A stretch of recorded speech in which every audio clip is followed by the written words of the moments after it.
নমস্কার বন্ধুরা, আজকে আমি সম্পূর্ণ তেল ছাড়া জলের ভাপে আপনাদের একটি হেলদি আর টেস্টি সফট জালিদার নাস্তা তৈরি করে দেখাবো। এই নাস্তাটি আপনারা বাড়িতে তৈরি করে চাটনি দিয়েও খেতে পারেন অথবা ডাল অথবা সবজি দিয়েও খেতে পারেন। খেতে কিন্তু দুর্দান্ত লাগবে আর এতটাই নরম তুলতুলে হবে যে মুখে দেওয়ার সাথে সাথেই মিলিয়ে যাবে। এই নাস্তাটি তৈরি করার জন্য আমি নিয়ে নিয়েছি 1 বাটি পরিমাণ চাল। হ্যাঁ বন্ধুরা, আমি এই নাস্তাটি 1 বাটি পরিমাণ চাল দিয়েই তৈরি করব। চালটাকে আমাদের একটা বাটিতে নামিয়ে নিতে হবে। আমি একটা বাটি নিয়ে নিয়েছি, তার মধ্যে আমি চালটাকে দিয়ে দিচ্ছি। চালের মধ্যে এখন আমি দিয়ে দেব জল। বেশ কয়েকবার চালটাকে জল দিয়ে প্রথমে পরিষ্কার করে আমি ধুয়ে নেব, তারপর কিছুক্ষণের জন্য চালটাকে আমাদের ভিজিয়ে রেখে দিতে হবে। চালটাকে আমি বেশ কয়েকবার পরিষ্কার জল দিয়ে ধুয়ে নিয়েছি। এখন চালটাকে আমি 1 ঘন্টা মতন ভিজিয়ে রেখে দেব।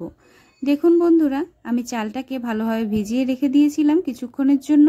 চালটা সুন্দরভাবে ভিজে গেছে। আপনারা যদি এই নাস্তাটি সকালবেলায় তৈরি করেন তাহলে আপনারা রাত্রে চালটা ভিজিয়ে রেখে দেবেন, তাহলে সারা রাত চালটা ভিজলে খুবই সুন্দর হবে। এই নাস্তাটি খুবই মোলায়েম হবে। এখন আমি মিক্সার জারের মধ্যে সম্পূর্ণ চালটাকে দিয়ে দিচ্ছি। বন্ধুরা, আপনাদের আমি মনে করিয়ে দিই, আজকে যদি আপনারা আমার চ্যানেলে প্রথম ভিডিও দেখতে এসে থাকেন তাহলে কিন্তু চ্যানেলটিকে অবশ্যই সাবস্ক্রাইব করে পাশে থাকা বেল আইকনটা দাবিয়ে রাখবেন। তাহলে আমি যখনই ভিডিও ছাড়বো আপনারা তার নোটিফিকেশান একদম সাথে সাথে পেয়ে যাবেন। আর রেসিপি ভালো লাগলে অবশ্যই কিন্তু একটা লাইক দিয়ে যাবেন। চালটাকে ভালোভাবে বেটে নেওয়ার জন্য আমি সামান্য পরিমাণে চালের মধ্যে একটু জল দিয়ে দিয়েছি। এখন মিক্সিটাকে ভালোভাবে চালিয়ে আমি চালটার একটা স্মুথ পেস্ট তৈরি করে নিয়েছি। চালের যে পেস্টটা আমি তৈরি করে নিয়েছি সেটাকে আমি মিক্সিং বাউলের মধ্যে ঢেলে নিচ্ছি। মিক্সিং বাউলের মধ্যে সম্পূর্ণ চালের মিশ্রণটাকে ঢেলে নিচ্ছি। এখন চালের মিশ্রণটির মধ্যে আমি দিয়ে দিচ্ছি স্বাদ অনুযায়ী লবণ আর দিয়ে দেব অল্প সামান্য পরিমাণে চিনি। আপনারা চাইলে চিনিটা আপনারা স্কিপও করতে পারেন, তবে চিনি দিলে কিন্তু স্বাদটা ব্যালেন্স হয়ে যায়। আমি এখানে গোটা চিনি দিয়ে দিচ্ছি। আপনাদের কাছে যদি পাউডার সুগার থাকে তাহলে আপনারা গুঁড়ো করে রাখা চিনি অথবা পাউডার সুগার আপনারা দিতে পারেন। এখন ভালোভাবে মিশিয়ে নিচ্ছি। সুন্দরভাবে মিশিয়ে নিতে হবে যাতে চিনি আর লবণটা ভালোভাবে মিশে যায়। এখন দিয়ে দিচ্ছি 1 থেকে 2 চামচ পরিমাণে টক দই। টক দইটা আপনাদের কাছে না থাকলে নাও দিতে পারেন, কোনো অসুবিধা নেই। এখন কিছুক্ষণের জন্য আমি মিশ্রণটাকে ঢেকে রেখে দেব। এখন মিক্সার জার নিয়ে তার ভেতরে দিয়ে দিচ্ছি কুচি করে কেটে রাখা টমেটো, দিয়ে দিচ্ছি 2টো কাঁচা লঙ্কা। আপনারা যদি ঝালটা একটু কম খেতে পছন্দ করেন তাহলে কাঁচা লঙ্কা আপনারা একটা দিতে পারেন। আর দিয়ে দিচ্ছি ধনেপাতা, দিয়ে দিচ্ছি স্বাদ অনুযায়ী অল্প সামান্য পরিমাণে লবণ, দিয়ে দিচ্ছি আদা আর রসুন।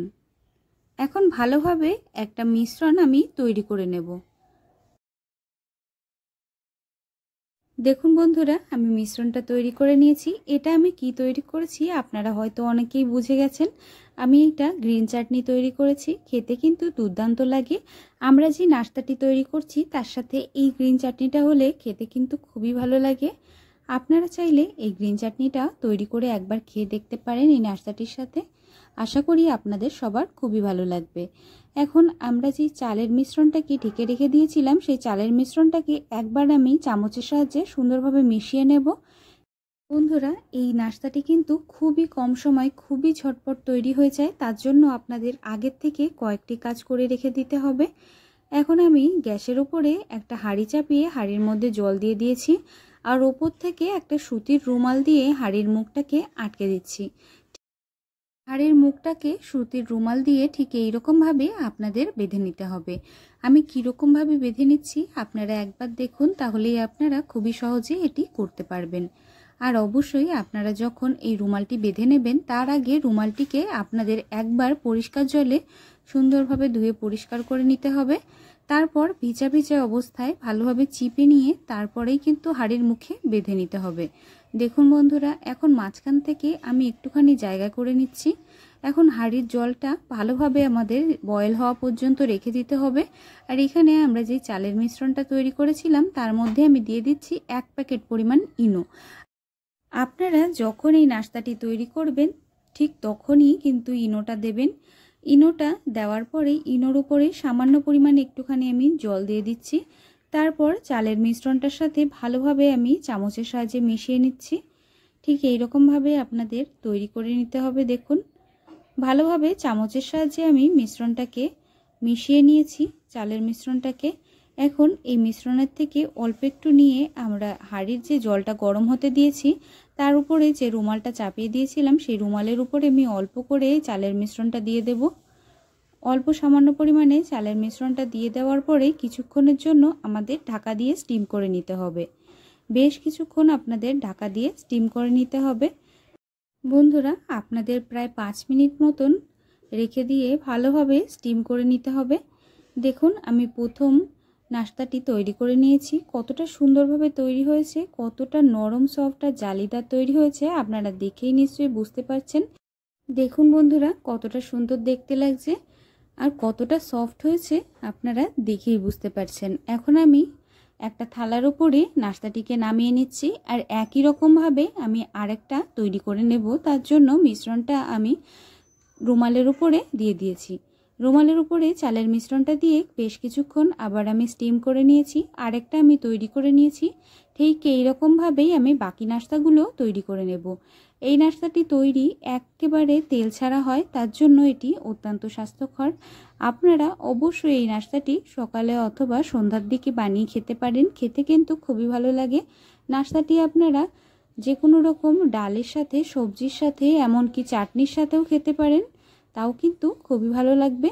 বন্ধুরা, আমাদের ইডলি বানাতে গেলে ইডলি স্ট্যান্ডের দরকার হয়, কিন্তু এই রকমভাবে কিন্তু আপনারা ইডলি খুবই সহজে বানাতে পারবেন। কোনো রকম ইডলি স্ট্যান্ডেরও দরকার হবে না আর একেবারে ইনস্ট্যান্ট ইডলি খুবই সহজে আপনারা এই রকমভাবে তৈরি করতে পারবেন। আর এতটাই নরম সফট তুলতুলে হবে যে আপনারা একবার বানালে আপনাদের বারবার বানিয়ে খেতে মন চাইবে। রেসিপিটা প্রথম থেকে শেষ পর্যন্ত দেখার জন্য আপনাদের অনেক অনেক ধন্যবাদ। আপনারা সবাই খুব ভালো থাকবেন, সুস্থ থাকবেন। দেখা হবে পরবর্তী ভিডিওতে নতুন রেসিপি।